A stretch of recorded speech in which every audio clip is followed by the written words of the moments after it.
Blood Rage was my all-time favorite board game back in 2024. My gaming group and I played it to death. So it may not come as a surprise the new crowdfunding campaign for Blood Rage Valhalla picked up my interest. Stick around to find out whether you should be interested in the standalone sequel to Eric Lang's masterpiece. Let's get to it.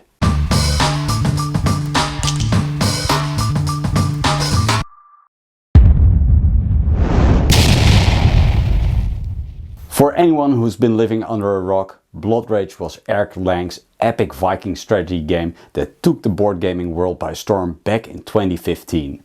It still stands as a modern classic. Few games blend drafting and area control as well as Blood Rage does. From the first turn until the last, it keeps players invested in a tight race to earn the honor of the gods. Honestly, it surprised me that it took Eric Lang so long to revisit Blood Rage. Until a few months ago, I always considered it a game well preserved in the Seaman library. In dire times, it could serve as an emergency plan to quickly raise funds for the company. But unfortunately for Seaman, Blood Rage is no longer part of their library. Tycoon Games has now the honor of having the game in their collection. Straight off the bat, I highly recommend Blood Rage to anyone who is into board gaming. Despite being over 10 years old, the game still holds its ground today. I could go on and on about why you should check it out, but assuming you're a board game enthusiast just like us, we expect you're already familiar with it.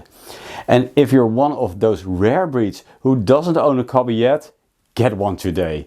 If I had to choose and didn't already own a copy, I'd lean towards the sequel Blood Rage Valhalla.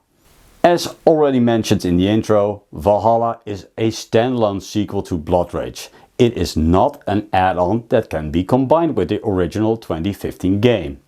While there are many similarities, there are also some notable differences that result in a slightly different experience.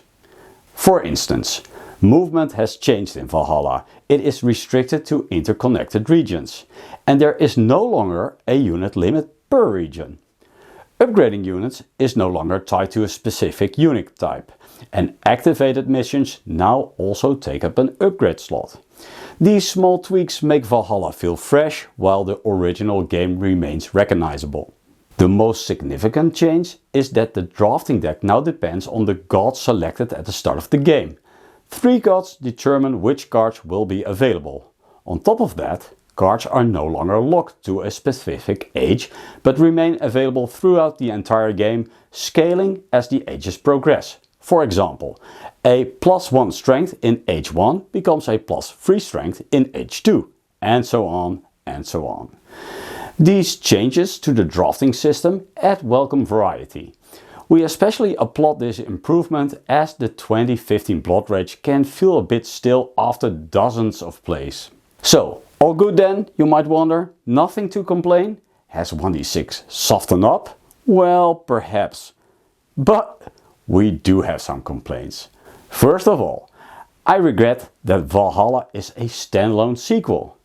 While our 2015 Blood Rage could use more variety, the new game adds too little innovation to justify having it alongside the original game in our collection. This might sound a bit spoiled, but I'm honestly disappointed with the Valhalla and what it has to offer. Sky-high expectations are rarely met, and Blood Rage is unfortunately no exception.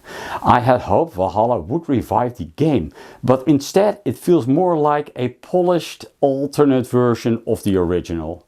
Secondly, I think Tycoon Games missed a huge opportunity to deluxify the game. An ultimate or premium version of Blood Rage might have convinced me to back the campaign. I have a hard time wrapping my head around this.